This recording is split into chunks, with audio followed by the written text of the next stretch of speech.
Hey guys, welcome back to the Next Rank YouTube channel with Johnny and Jack. We're back again with more answers to your guys' questions. We asked a bunch of the members, all of you guys in the members part of the Discord, to give us questions that we could answer related to the course or just Rocket League improvement in general. And we got so many of them that we're now in the third video trying to get through them. But yeah, that's not a bad thing. We've actually really enjoyed these so far. Hopefully you guys have as well. Jack's going to be booming the ball around in free play while we do this, maybe demonstrating some things if questions come up that are related to mechanics.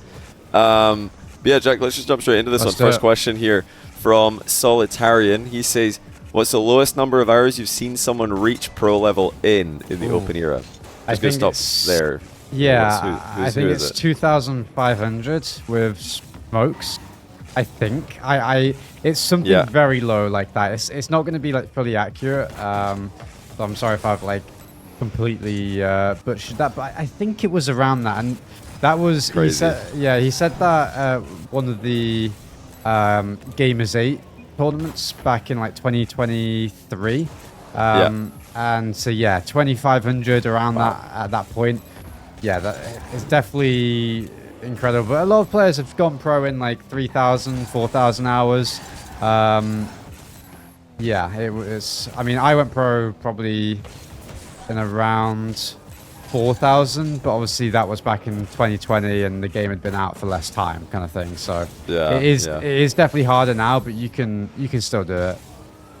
There's also 5up, who's recently been doing pretty well in NA. He was a free play. Yeah, like when Rocket League went free to play. Yeah, that's when he started playing. So I know he went pro with not many hours. But yeah, pretty common question. Everybody wants to compare. Like, am I good for my hours? Everybody wants to ask. Like, I'm diamond after this many hours. I'm champ after this many hours. Is that good? And honestly, it doesn't really matter. Like that's not. If obviously if you are trying to go pro, it could be an indicator of likelihood of success. But for the rest of us, I don't think it's really a metric that you should think about or like care too much about. Yeah, and it's also not like everyone does improve. And I'm genuinely serious when I say this. Like, everyone does improve at different rates, and everyone gets stuck at different places as well. Like, some players will get stuck at this rank, and others will breeze through it, but then get stuck later where the first person would breeze through that place instead. So I wouldn't try to compare too much, because you will kind of lose track of where you're trying to go and your own progress, and that's really all you should be concerned about. Like internally, how you're doing day to day, rather than how you're doing compared to everyone else day to day. It's you're almost just setting yourself up to be disappointed, right? And you never want to do that. Yeah. Solitarian goes on to ask if you had a general or specific advice. If you had general or specific advice for somebody who wants to be a comp pro, and you had to craft a 1 or 2 year training regime all in, what are the important and unheard aspects you'd bring up, assuming the person has 8 hours per day? Should the split be majority training or ranked, or do you have any kind of pointers there, Jack? First thing we should say though, before we do go into detail, is that that's not going all in. Not something I would advise. Like that mentality of like going all in. I'm just going to drop everything and just put everything into trying to become a professional video game player. Yeah, probably a mistake. I think you don't need to do that. It's not something you need to drop everything and focus on. Pros don't do that in general. Yes. Most of it is. So the issue I have with like things like this, right, is that most pros just wanted to improve because they love the game, right? Like that is, first off, you have to have that. Like, unfortunately, if you don't have that, like, just natural, you want to improve, not to get somewhere, but just to improve, just to see yourself getting better. That's really the best trait that you can have, in my opinion. So you want to have that trait, and if you don't, you can almost force yourself to believe you have that trait. They go hand in hand. Yeah, so try not to, like, I don't know how to explain it. Try not to have the mentality of, like, you must go pro. Like, I was always fine with just improving, right, and never going pro if that's what it was. I just enjoyed it. 8 hours a day is a long time. Ranked is your main focus. Like, ranked is the be-all, end-all when it comes to going pro. It simply is. Like, that is just the way you get recognized. But you want to keep your sights short. You don't want to, you don't want to widen your like scope too much and go like, I need to get, I'm like champ 1 right now. How do I get to pro? you would really want to shorten it. Like, how do you get to your Champ 1 right now? How do you get to Division 4 in Champ 1, right? And then how do you get to Champ 2? Because those are small kind of like walls that you do have to break through, rather than just, thinking too far ahead. How would I structure it? I mean, for me, 1v1, right? Like, 1v1 is the best game mode to improve in for the average. But for most people, it is. There's going to be very few select people that won't fit that category, but for most of you, 1v1 is going to be the best thing to improve. But the training isn't any different. Compared to someone who has 2 hours a day, you still have to, first of all, identify what you're good at and bad at, and work on both those things. For the good things, you need to have confidence in something. When you go into your rank sessions, you need to understand what you're good at to have something to rely on to win you games. And for what you're bad at, well, that's obvious. We always need to improve at the things that we're worst at to keep our game at a consistent level. And you just set small manageable goals week by week. You practice them in 1s, you play a little bit of 2s.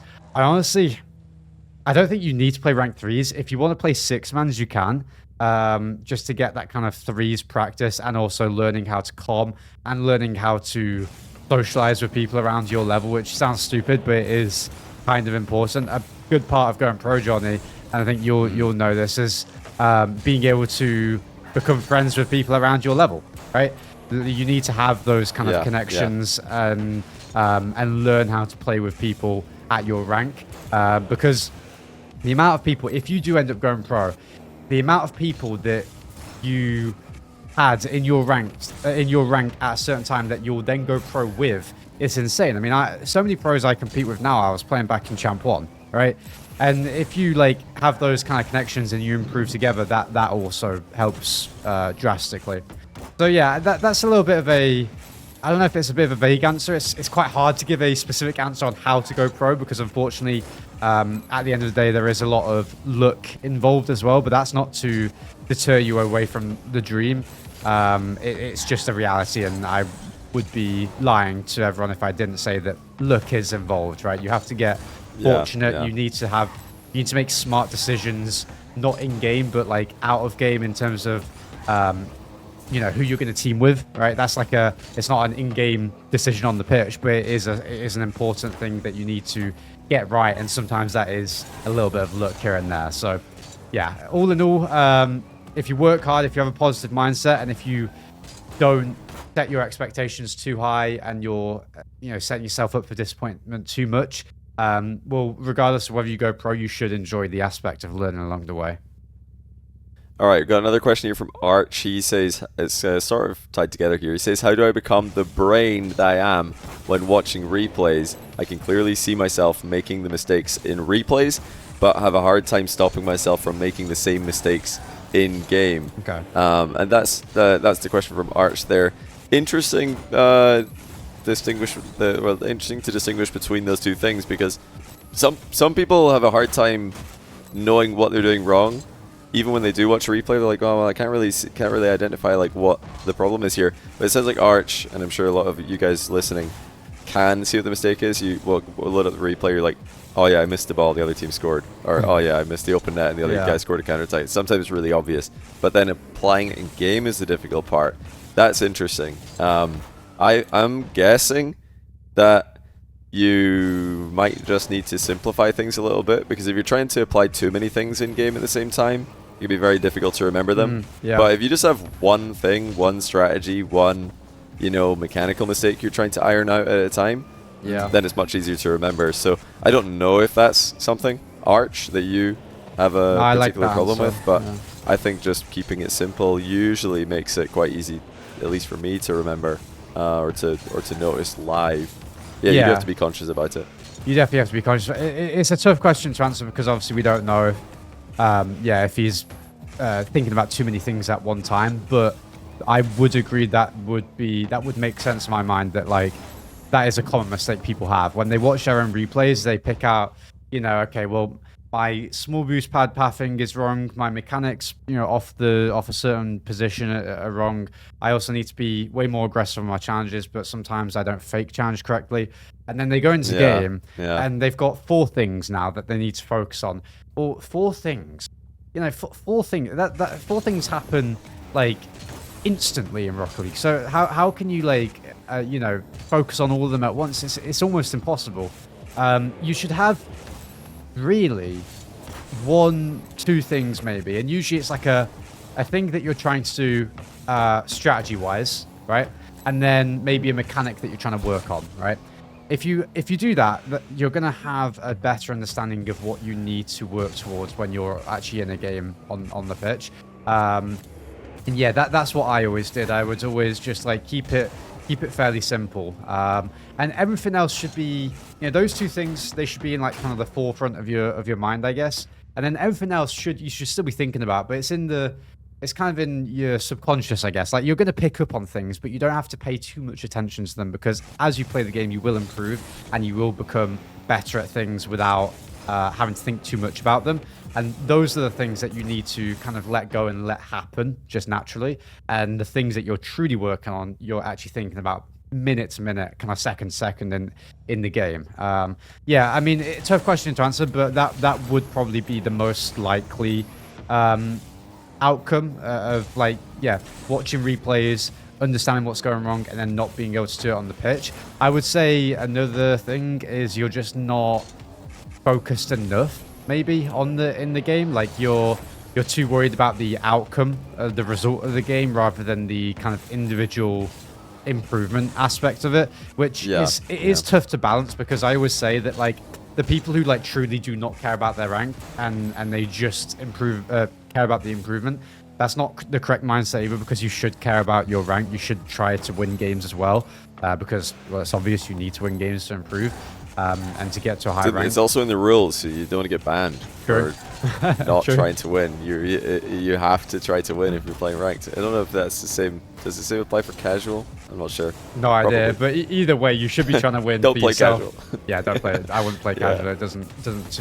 do too much. But yeah, either way, you should be trying to win. But yeah, you really need to be dialed in and not like let your mind wander or let your mind focus in too much on the end result of the game rather than the small aspects that you're trying to work on as well. So, tough question, a lot to think about there, but hopefully that helps a little bit. All right, the next question here from Alex. He says, everyone improves at the game at different rates. So this is kind of tied into what Solitarian is talking about. And varies in personal skill level and decision making. But as someone climbs the ranks, at what point does your rank in Rocket League really just depend on how many hours you have in the game, especially at higher ranks? Is it okay to have a mindset that understands that while you can grind and always improve, you will still need hundreds or thousands of more hours to actually get up in the ranks, especially if you're plateauing or stuck? Now, this is absolutely true. Like, at some point you will just need more hours. I don't think that there is like again, this whole like hours thing. I don't think it's something to get hung up on. It's like, oh well, I'm gonna need to play another 1,000 hours before I reach this rank or that rank. I wouldn't really think about it like that, personally. But when a new player's jumping into Rocket League, and it's been actually a big discussion recently with like Jinxie playing Rocket League, and a bunch of people arguing on Twitter about what the hardest esport is, most mechanical esport. Is it Rocket League? Is it another game? A lot of people are saying, well, in Rocket League you need thousands of hours before you can flip reset, and this many hours before you can do that, and fast aerialing, that's hundreds of hours maybe for some players. And well, it's interesting to kind of tie that in to hours, just to give people who don't know an idea of what kind of investment they're going to need to make to get better at the game. If you're like at the stage of your Rocket League development where you're watching this channel, it's not something you need to think about anymore. I don't think it matters. Like, it's more something. It's just sort of like an interesting thing that you could tell people who don't know Rocket League very well. It's like, oh well, you're gonna need to play for hundreds of hours before you can hit the ball in the air consistently, thousands of hours before you flip reset consistently, and people will be like, whoa, that's crazy. That's a lot of time. Just to fully be able to play the game. But yeah, do you need to think about it in a way that despite grinding and putting in the work, it's just reps? Jack, is that the way you think about it? No, I don't think so. I mean, I know you answered yes, but you kind of answered yes, but then I think so. It's the opposite almost. So like at first, yes, it is, right? Like when you first pick up the game, it's just simply about play more, right? Like if you're stuck in bronze, will just play the game more, and your eyes will adapt to the game, your feel will adapt to the game, and you'll understand how to contact the ball better, move your car around without like missing where you're trying to go to, and that stuff is, you know, accurate. Whereas I think when you get like, you know, the question reads as if it's like, once you get to like Champ 2, well then it's all about hours from there on, or mainly. And I don't think that's the case. I think it's more about the quality of your time that's spent on the game, and almost outside of it as well. So like, yeah, like you said, I like the answer of like, well, if you've gotten to the point of your kind of Rocket League journey where you've found this channel, well, then you're already doing fine, right? Like, because you're now spending the time outside of your game, or maybe whilst you're playing the game, you're watching this on content about improvement. Well, that's very important as well, because that will accelerate your learning massively. In my opinion, I mean, it did for me. It's done. So I guarantee so many pro players were watching Squishy when we grew up, and went pro and stuff like that, and it all factors into it. So someone who is playing, you know, like, yeah, someone who's playing like 4 hours a day every day, but they're just playing, right? Like a lot of streamers, let's say, a lot of streamers who are playing like 4 hours a day, and they're just playing because they're trying to entertain their chat. They're not trying to improve. They're reading chat. Yeah, they're reading missing chat. Missing the kickoff strats. Yeah, they don't care too much. Teammates. Like the other team's just sweating. Like, you know what I mean. Like, I hear my girlfriend say it all the time. That these guys are sweating so much on the other team. They're trying so hard. I'm just like, well, yeah, that's kind of the aim. Of course. At that point, yeah, at that point, it's not the quantity of hours. It's just purely the quality. Like a lot of days, I was only being able to play like 1 hour, 2 hours, a lot of the time. When you were still in school. Because I was in school and I was doing tennis, like for a decent amount of my hours, and so like you just didn't have the time, and so you'd have to focus on the quality. And I'd still get more out of it than someone who was spending, 6 hours, because, and maybe in my free time as well, I was watching Squishy, right? Like when I was, eating or something, right? So it's like, I don't know. It helps to be focused, not when you're just playing the game, but it's also about the quality of your hours when you're on the game. So I wouldn't say it's about the quantity. I think it's an incorrect, mindset, right? Like it won't help you, and it's also probably not true either way. Yeah, I wouldn't be. There's a lot of questions about hours. I would try to like just forget about it almost. Like you're just gonna put yourself in a box almost, right? Like you're just gonna put more things to worry about in your mind that aren't really the case, and that's never good. You want to be, you want to just be positive. Being positive will always really help you when you're trying to improve at something. It's like when you finish a ranked session, you look at your, like, a lot of people play with the win-loss and points tracker. Yeah. And then you play for 3 or 4 hours and you look at the points and it's like -50. Like, well, what a terrible use of 3 or 4 hours if you think about it just purely in terms of gaining rank.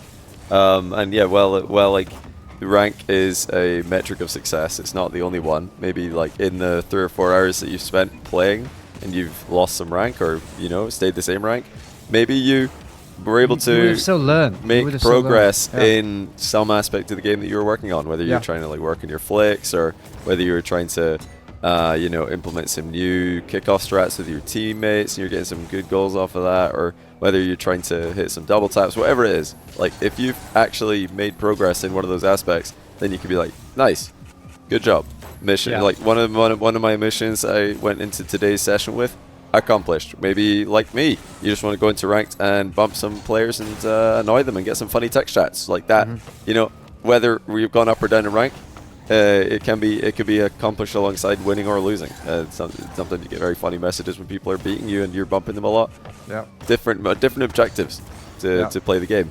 So yeah, like Jack said, the hours is absolutely just for Johnny and I like to think that there's many of us in the dozens of us in the next rank community who just have this little side quest. Obviously, winning and improving is the main objective, but if you can annoy some opponents along the way, then that's just kind of like a cherry on top. But yeah, the hours, the fallacy of like worrying about your rank too much and worrying about the hours is like, don't think too much about that. Yeah, it is interesting though when you get to the higher ranks, you are gonna probably need to play more or have higher quality of practice if you want to improve, because then you're suddenly just only playing against other players in that same category. You're no longer in, like, you know, bronze, silver, gold, like Jack said. You can just play the game and you're probably going to rank up. Plat, likewise. When you get to like diamond, champ, okay, now might actually have to like start to lock in and have some more deliberate improvement. Grand champ to SSL, definitely. You need to really seriously lock in if you want to make that jump. Some players will just naturally do it, but most players will not, because it is just a very difficult level to be in. It's very exclusive. I would say it's just more about, like you said, how deliberate you are, how like focused you are, and intentional. I think is the word that is probably most like accurate. And you have to be intentional with what you're trying to do. Yeah, I think we've answered that question. I think everyone understands what we're saying there. All right, the next question here is from Spuff. He asks, what should someone who's a GC3 work on to propel themselves up to SSL? Should there be more in-game time, free play time, replay review time? What did you do, Jack? And when you were at the level to get into SSL? I don't think there was SSL back then, but yeah, I'm sure similar MMR though. Yeah. Let's say making your push to 2K for comparison. And even now, what do you do to actively improve when you want to go to, you know, your next rank, which there isn't one in game, but there's obviously still levels to improve on. But before you answer that, I can say, based on the course that we have here in the next rank, the Discord has a bunch of high GCs, a few SSLs in there, who have given their own opinions over what helped them. When we made the course, we thought it would be more the more advanced stuff. We thought maybe, okay, the really, really difficult things, like very, very highly mechanical things, or more niche strategies that we've included in the course. We thought that would maybe be the main thing that would help the higher rated players. And we were very surprised, actually, to find out that it wasn't, not only was it not the really advanced stuff, it wasn't even the intermediate stuff. It was the basics. It's the foundational things in Rocket League. And we've got a lot of videos in the next rank course about foundational skills. Those seem to be the ones that help all players, regardless of rank, the most. Just the simple stuff in Rocket League. Because when players rank up, it seems that they, like we expected, look to the more niche things, look to the more advanced mechanics, start to put all their practice into that, and they forget to continue working on the fundamentals. So then, when we've ordered the course, starting off with fundamentals, moving into more intermediate things, and then into more niche advanced things, everybody starts at the top looking at the foundations and thinks, oh wow, this is actually adding a lot more to my game than I thought. So that would be my tip to any GC3s watching, is focus on the fundamentals. Just that's probably what you need to put most of your time into, even though you are already GC3.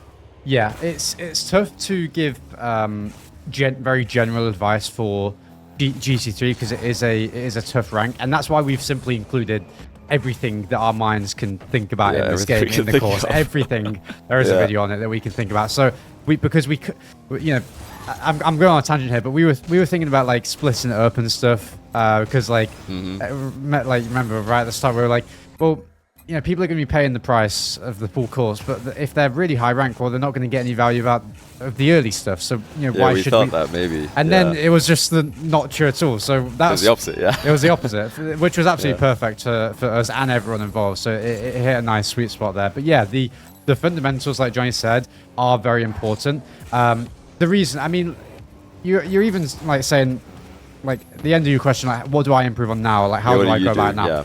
The thing is, I'm the same. Rocket League never changes. Like, the improvement, we're all the same, all of us, like at pro level and you guys watching.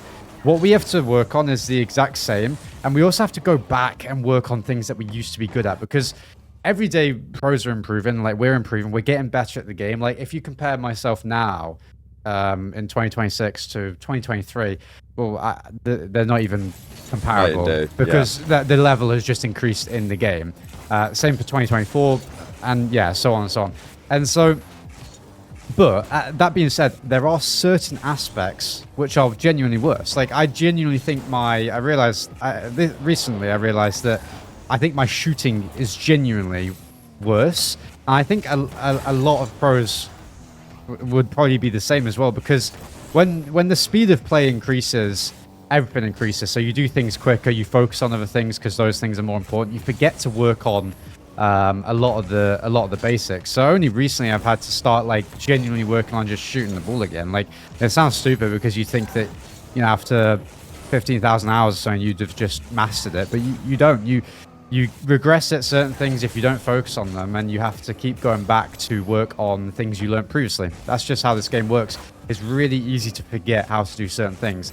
And so, yeah, the advice that I have that I can give you, because it is quite, we don't know you as a player. We don't know your like ins and outs of what you're of what you're working on and what you're good at, is to look at the fundamentals and see if there's anything you can do out of those fundamentals that we have that can help you. The other part of your question, you said like, oh, is it more free play time? Is it more ranked? Is it more replay analysis?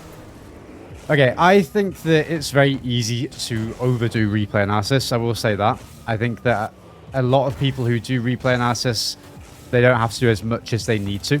If you want to do replay analysis, you literally just have to look at one replay, because you will be playing at most of the time. You will be playing at your average level in your average replay, right? So that will tell you all you need to know. So, you know, 5 minutes, 10 minutes, right? Like once a week, once a day, I don't even know, whatever you want to do. Once a day is fine. It's you don't want to overdo it, because then you start thinking about it too much. You're not going to play off of flow, which is quite important. You need to play off of confidence and just naturally what you think about in the moment. You don't want to be like always thinking about what the most optimal play is.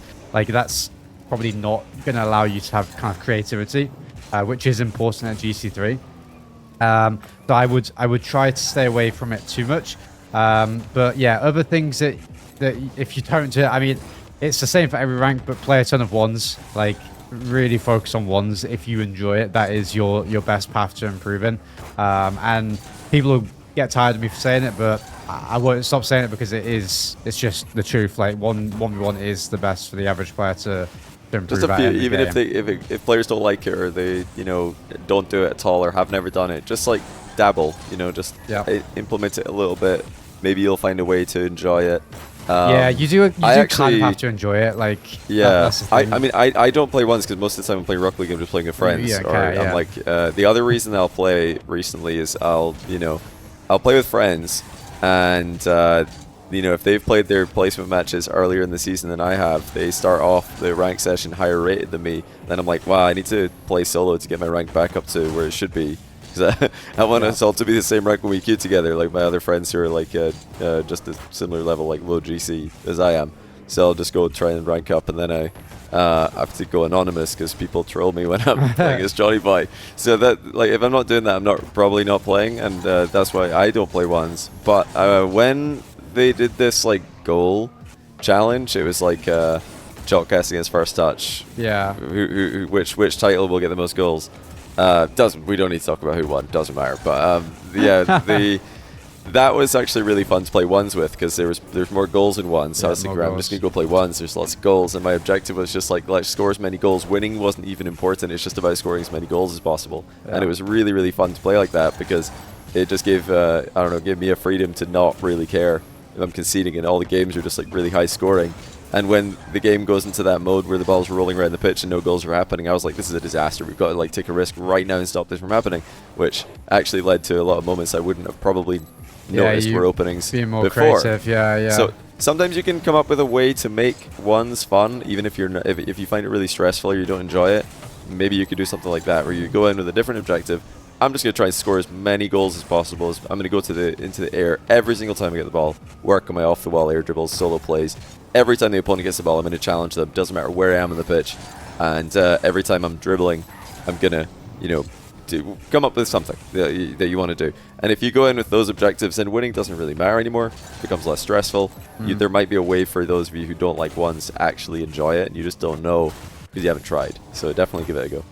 Yeah, I like that answer. I think the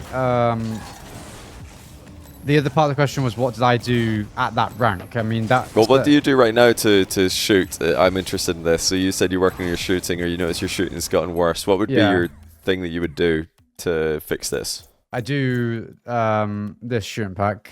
I mean, any shooting training pack. What was it called? LJ? LJ shooting needs help. This is a training pack that like one of his friends LJ made shooting needs help in 2020. All right, so there's the code on screen. We'll put that in the description if we remember, but you can see it there. Yeah, yeah. Well, you got 50 out of 50. Nice. Yeah. I do this pack until I do it. So, well, you can see that on the. Hang on, let me show you guys this. Let me show you guys. Yeah, let's see this behind the scenes shooting practice. If you have backers mod, go to custom training. Yeah. Enable this. Goal block editor. Do that, and then if you restart your. Wait, I think you have to fully restart. I'll see if this works. Hang on. This is cool. This high-tech stuff. Look at that. So then you can. One. Yeah. You do this. You're not going to do all 50. No, I'm not going to do all 50. But basically, I do this 50 times, like 50. I usually do each shot a few times. Right, it takes me like an hour to do this completely. But yeah, you'll just keep doing this until you're scoring like really good shots to the top corners. You do it on the right top corner, the left top corner, and then you can. Can you unblock both? Can you do both with this editor? You can do whatever. You can do different areas. You can do anything like this, and then I think you'll have to. Sorry, hang on. Give me a second. I think you'll have to.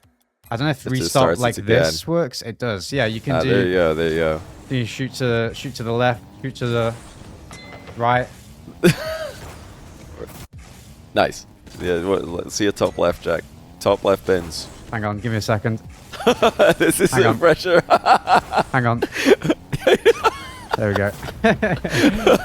That's actually, this is actually really good. Now, if you don't have backers mod, don't worry, you can still just go into the pack and aim at particular parts of the goal. Yeah. But I kind of like that. Like, actually, you're not just scoring, you're aiming for a particular type of of shot, part of the goal. It just helps to have a goal, I guess. Like, I think when you, and also like the very important thing for like stuff like this is that you're not like, let me show you real quick.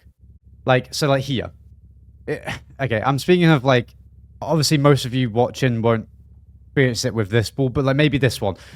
What do you want to do? You want to do this, don't you? You want to go to the backboard and double tap it. Like that can be useful, but if you're like, I don't know, maybe this isn't the case, but if you're really trying to focus on shooting, you should probably just focus on shooting rather than like over complicating it. I mean, because what if the backboard's defended? If that's what I'm saying. Like up there, a lot of players, when they go into stuff like this, they try and do like the hardest thing they can in the moment, and it's like, I don't know if it's worthwhile. I don't think you need to complicate things like this. Like just do the thing, that you like set out to do, rather than like making it different. So yeah, I that's how I do my thing. Really quickly, the last part of the question was what did I work on when I was going back to then? Yeah. So that SSL is 1875 in mine too, and I remember I first hit 1800 in 2018 September, and I presume I hit like 1900 like fairly quickly after. And the game was different. Nothing that I did back then would be relevant now. Like the game is simply hard. Like if you played me at GC3 right now compared to back then, I mean, I was a bit different at 1800, so I don't know if I this again. Here we go. You destroy me. You destroy me. So like, everyone would destroy everyone from that rank in previous years, right? The game just improved, so I really can't say anything that would help you. I also don't remember what I did. The only thing I did do that helped me reach 1800 instantly was turn off VSync on PS4. That was the thing that helped me and a couple of other current pros at pros right now, but 1800 at the time. It helped us all reach 1800. So yeah, do that if you're on console. All right, so second last question. Well, actually, there's a two-part question here. Second last two-part question from Florian. He says, I commonly find myself in a weird spot when my teammate has no boost. I'm pretty sure I should play the 50. And then for information, he's GC1 and 2v2. So at GC1 and 2v2, he thinks he should play for a 50 when his teammate has low boost or no boost.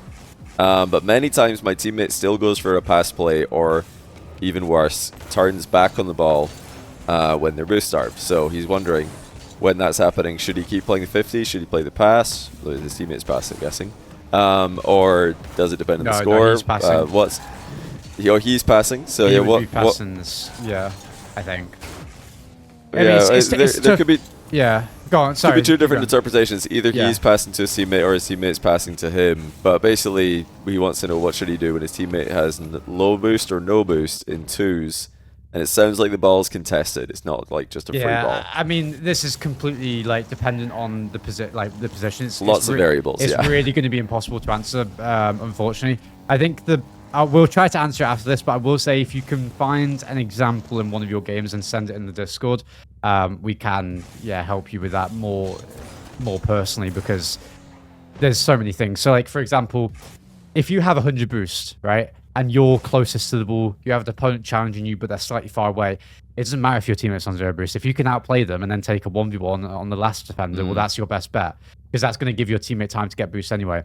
I presume what you mean, right, is that your teammate's on 0, but then he's going, let's say the ball's here. We're on blue team. There's an opponent coming across here for the challenge on the other side. We're here, let's say. And your teammate is on 0 boost, and I presume you mean he's turning to go midfield like this. I think the important thing is... He says turns back on the ball, so maybe he means the teammate is like ball chasing, basically. He gave two scenarios. One was like, sometimes he turns for the pass, should I still pass it? Yeah, it goes for a pass play, so they're trying to, try, like either way, they're trying to be a pass option, or trying to pass the ball to you, or just challenging with low boost. Those are the three options. But it sounds like in all these, you would prefer for your teammate to just go behind, just get stuffed, just go get boost and let me do the work. Like, it sounds like that's what you're trying to say, which it sometimes is better if the teammate just goes and gets boost and leaves it. But honestly, if the ball's not free, Jack started off this by saying if the ball's free, just go take the ball because it's free. Yeah, free ball. Yeah, why would you not take a free ball? But if the ball's not free, if it could be contested, you want your low boost player to go for the ball. You don't want to use your boost to force a 50-50 or to challenge or to contest the ball, or even just to force the opponents to do something when your teammate's got no boost, because then they can't really follow up very quickly because they've got no boost. So what you should really be doing is letting them challenge for you, because then when they 50-50 the ball, or even if they get outplayed, then you have a free ball. Because we're at the end of the day, we want to have as many clear chances in 2v2 to just take control and outplay opponents, take shots, score goals. That's something you can do if you have boost and a free ball. But if the ball's contested, then you can't do that. It's a 50-50, or maybe you're getting dusted to it. So it sounds like you want your teammate to leave, and this is something a lot of players will say and do. If you watch, content creators or like streamers or YouTubers, sometimes people complain that their teammate is ball chasing. They're like, my teammates, they won't stop chasing. They're just low boost, chasing the ball. They just keep turning, 0 boost, going for the ball, going for the ball, going for the ball. And some people get annoyed by that, and they're like getting triggered because they want their turn. It's like, okay, teammate, you've had your go.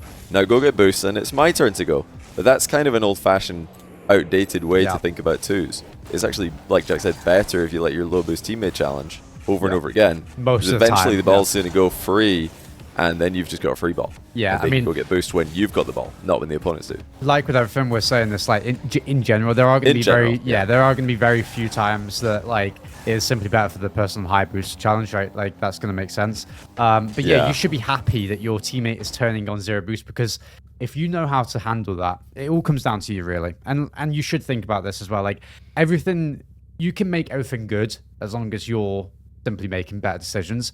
You can make a bad decision from your teammates still into a good decision, a good outcome for you. And it's obviously hard to do that, and you have to be very like skilled, but you can do it, right? So first of all, think about it like that, because then you're not just what it sounds like right now. And I don't want to like read too much into it, but it sounds like whenever your teammate makes a decision that you're not happy about, you're like, well, that's just a bad decision. The outcome's going to be bad regardless, right? Like, it's just going to be bad, right? And we don't want to think about it like that. We want to still think about how can we make it into a decent play, which I guess you're still trying to do with the 50 kind of question and stuff. But think about it, like, if your teammate is challenging for you, you can just get free balls and then you can play onto the ball however you like. So first of all, I would say it's not always bad if he turns back onto the ball with 0 boost. Secondly, should he position for the pass, or should he be trying to pass? it's entirely dependent on if you can get the ball past the opponent. Like, and you have to make that kind of decision yourself. If the person if your teammate is on the ball and he's trying to pass and he's on 0, so he can't get much power, well, then you need to close the space down, right, to him. You need to get close to him because he can't get much power.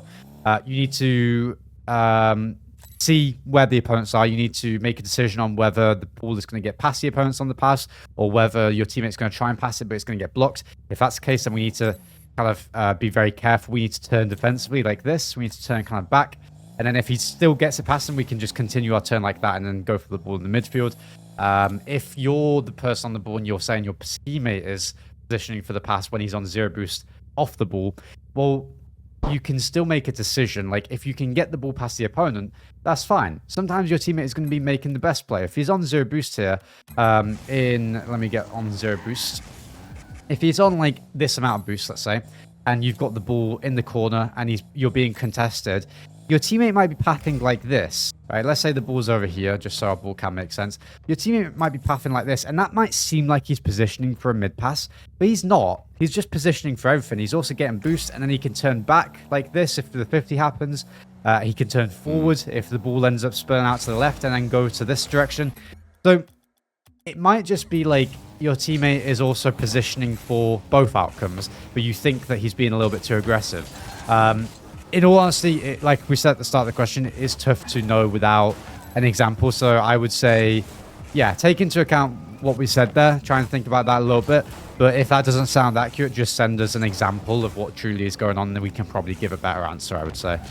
Because, yeah, everything in Rocket League is completely situational. You can give very general advice for most positions, but the general advice is sometimes going to be wrong, just based on boost amounts, positioning amounts, speed amounts of how, not just positioning, like how far a certain player is from the ball, but also how fast they're going, because that's going to affect how quick they can get to the ball, or whether there's going to be a space that you can beat them in. So, yeah, send us an example and we can probably give a more accurate answer, I'd say. Yeah, and also other members in the Discord, I've been really happy, we've been really happy to see all of you members in the Discord helping each other out, giving your takes on examples like this, posting, clips. What do you guys think? And everybody's peer reviewing and helping each other. And even if you haven't bought the course, you can still join the Discord. We do have channels for all of you as well, and they're active. A lot of people want to learn and improve in the game. So yeah, get stuck into that. But yeah, we're not giving all of your teammates a green light to just constantly ball chase on 0 and hit the ball in random directions, lose their momentum, be out of the game for ages. Like Jack said, so it's all situational. And sometimes it is better for them to just leave and not dive in the opponent's back corner or the opponent's net to, be out of the game forever. But yeah, it's all situational. It's not a blanket, oh, this is bad, my teammate's ball chasing, I don't like this. There's more nuance to it. Last thing I'll say, and sometimes bad decisions that are genuinely bad can sometimes be good because it's just variety, right? Like most of the time, if you're on 0 boost, and let's go to the opponent's corner here, you're on 0 boost in this position, you can stick around just to apply pressure with your position and to force something around you for your teammate behind you. But sometimes you can simply dive on 0 in this position. It turns out to be a great 50 because your opponent's not expecting it. But that is probably still a bad decision in general to go for. So you have to be very aware that things like that can still be a quote-unquote good play in that one situation, but just not all the time. So I would you have to think about more more things than just the current kind of play in the current position. You've got to think about what happened 20 times before that in the same game, right? Because then you want to do the opposite, right? So yeah, I just wanted to quickly add that because Rocket League is not as night and day as many other kind of things, I guess. Yes, totally agree. That's especially true in 1v1. I know we're talking about 2v2 here, but in 1v1, bad decisions or, risky plays can very often just lead to a complete turnaround in a position. You think, I've picked enough challenges, I'm just going to send it with no boost. There's absolutely no way they see this coming. It's so dumb it's going to work. It's so stupid it's good. Like, sometimes that is accurate. Yeah. Like, Flying's second part of the question here, he says, the course has been great. I've been GC1 before. but you couldn't keep it consistent enough to get the rewards. So this season's the first one where you could actually get the rewards. Nice. And 99% of the time he plays solo queue, so he's doing really well. Yeah. Congrats on that, and good luck getting the rewards locked in. So yeah, that's hopefully going to help you. But yeah, the thing about solo queue, that's definitely harder. I mean, solo queuing to GC can give it an extra maybe feeling of accomplishment, because you know, you're just doing it with whoever the game gives you. But yeah, I know, Jack, in the past you've said that when you're going through the ranks and when you recommend other players go through the ranks, when you do get someone who's like, wow, this guy we played really well together, hit the party up like absolutely thing, or button, because it's and you similar can win to what more. I said earlier. Yeah, you can win more, right? You're just gonna like be like, most of your games should be this. If you want to like optimize your kind of time for improvement, most of your games should be in solo queue, because you're just going to have a wide variety of players. You're going to learn how to play with more styles. Different play styles. You're going to have to learn how to carry, which is a really, really important thing. And also how to be carried. Sometimes you just have to be like, exactly. Hey, well, my teammate scored 3 goals. I'm just going to, all right, just get carried. This game's fine. Exactly. So you have to learn how to deal with toxic teammates, which sounds stupid, but is also a genuine like thing. So it's like, you have to learn how to be toxic. It's a very important thing sometimes in ranked. So it's a very like most of the time it should be spent in solo queue, but sometimes party enough is great, because it can help you learn how to deal with specific players quicker.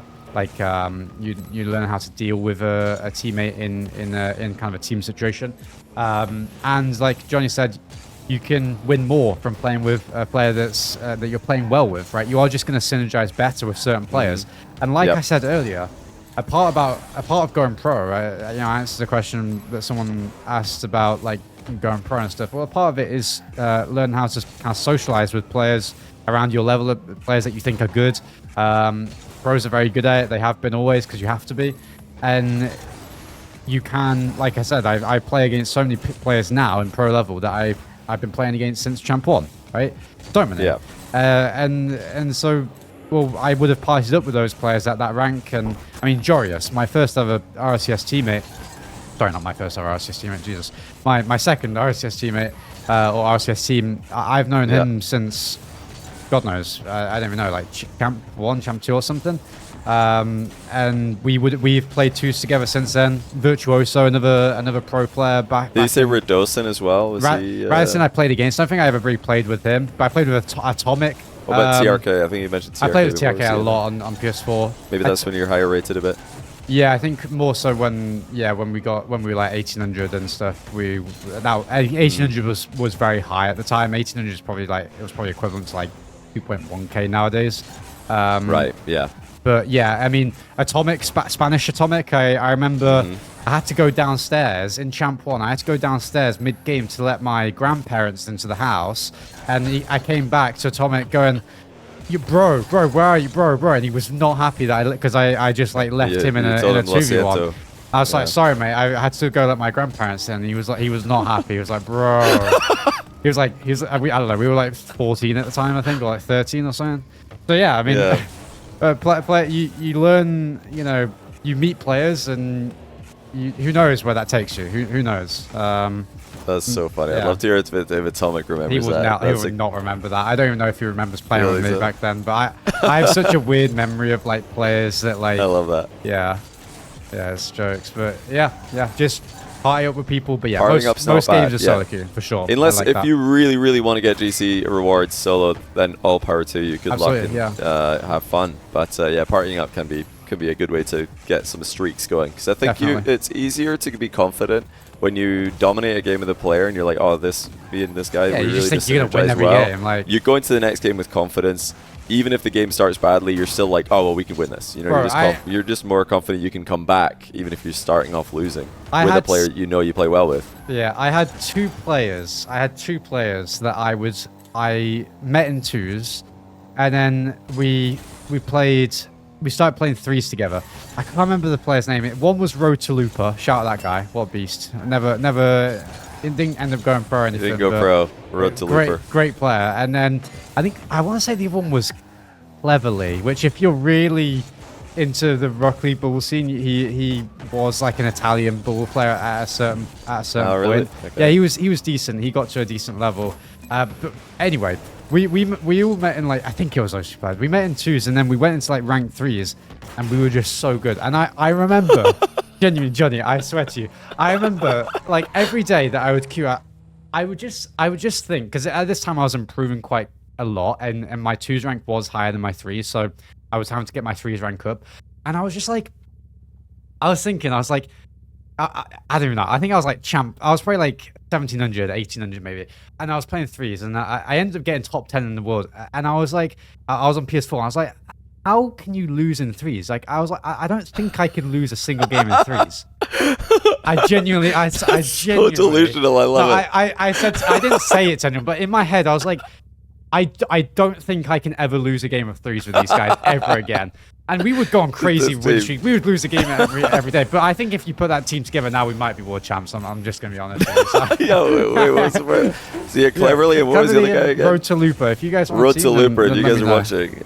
we need to see a ranked session. I don't think it was cleverly. It was definitely Road to Looper and someone, but I can't remember who the. Oh, it was. I can't remember.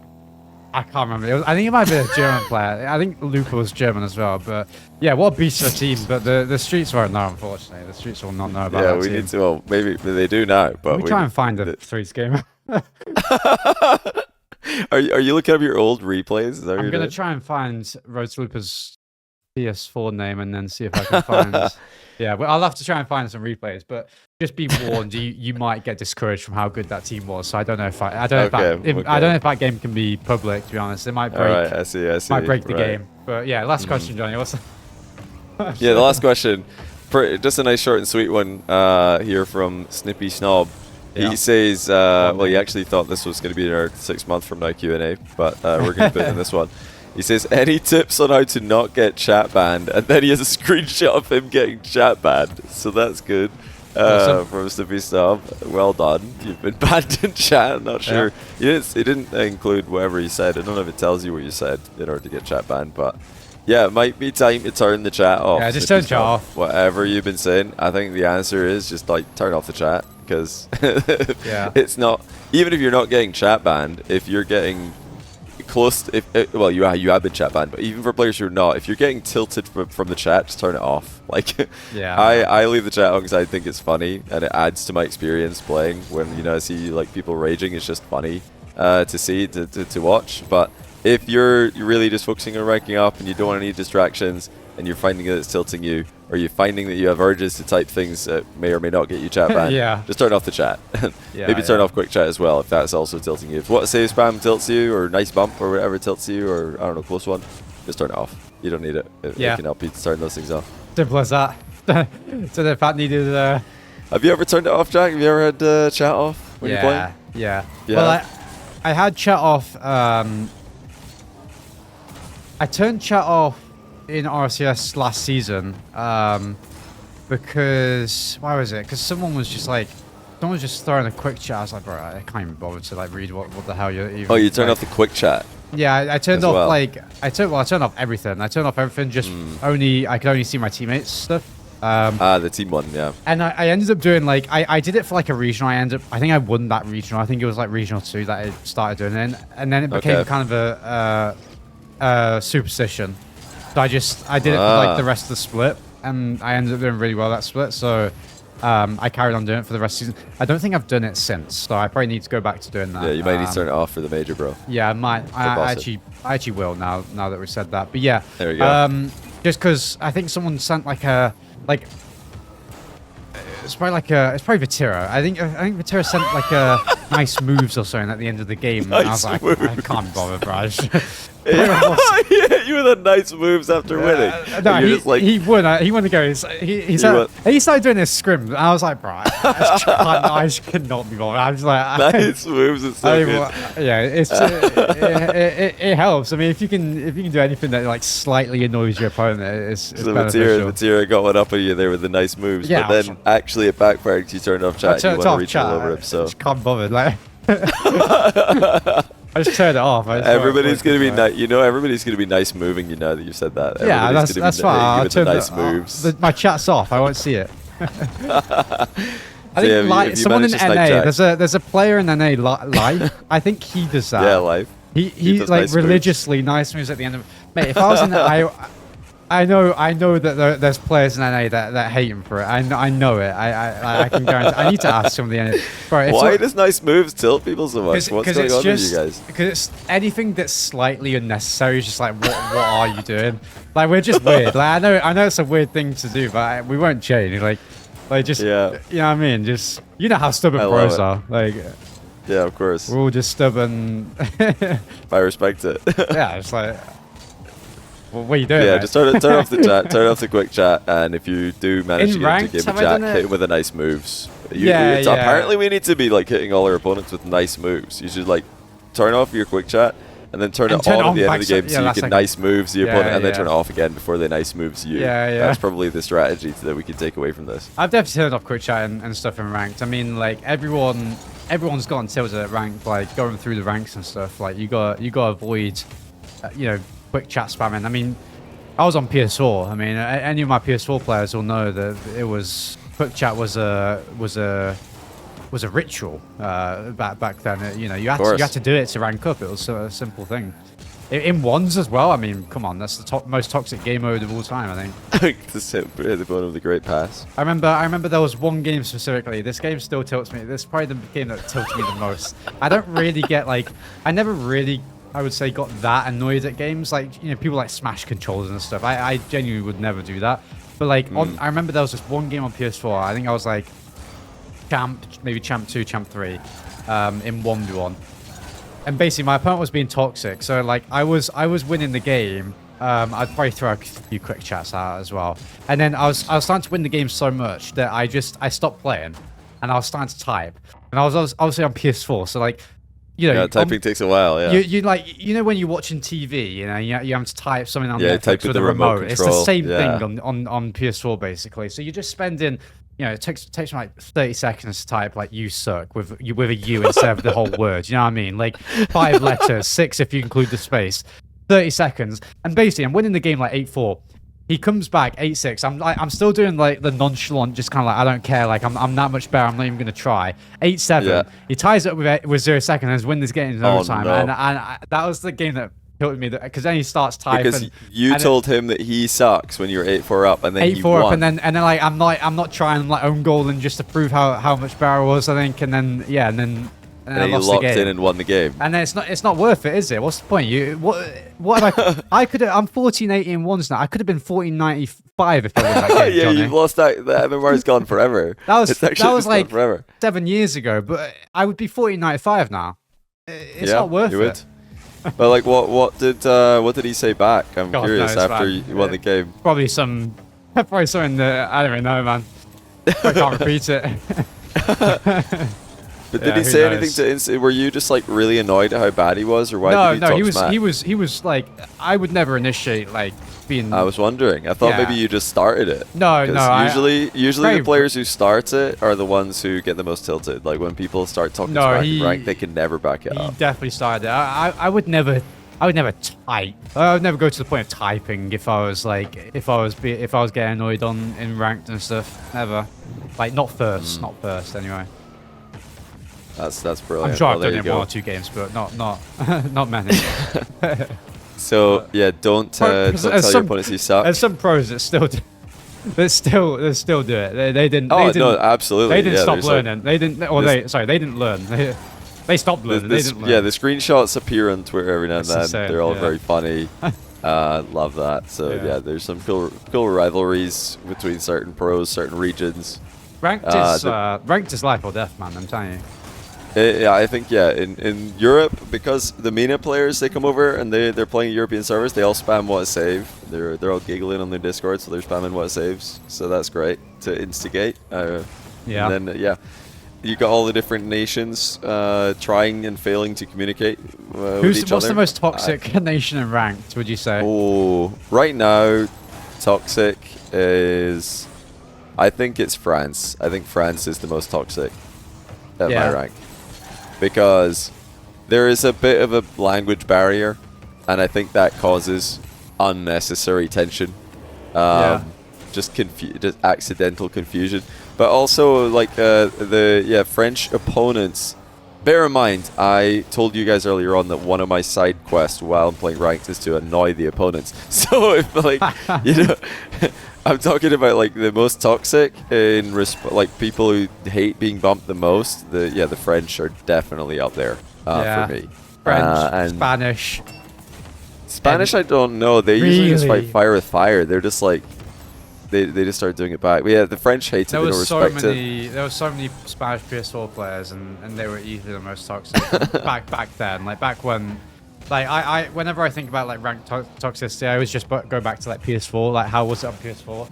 It was always Spanish people, Middle Eastern players, so I presume Saudi Arabia for most of them, and French. Yeah, it was always those three. Well, there's a lot of French population. Rocket League is obviously really high, even in the ranked player base. There are lots of French players, so most of them are probably not saying much, but it is very memorable seeing like French insults being typed in, like, you know, English insults being typed in with a French twist. Yeah. But yeah, they're the ones who hate me and my friends play the most, I think. Just because of the way we play. No mechanics, ratty. All bumps, full rat gameplay, rat enterprises. Yeah. I don't think that incorporate. Yeah, that doesn't go very well with doesn't go down very well with the French player base. But if you guys are French and you're watching this, you can let me know what you think about that. Bump play style, bump heavy, demo heavy play style. Yeah. We've got a massive tangent, but I think that's all. I think that's a good way to finish. Yeah. But apart from that, in the comments, let us know what you think about Rat Enterprises gameplay, which we're both big fans of. Huge fans. Yeah, join the Discords and let us know if you've enjoyed this, because we like answering you guys' questions. We'll maybe do one of these more often than once every 6 months if you guys have liked this. With three videos out, one Q&A.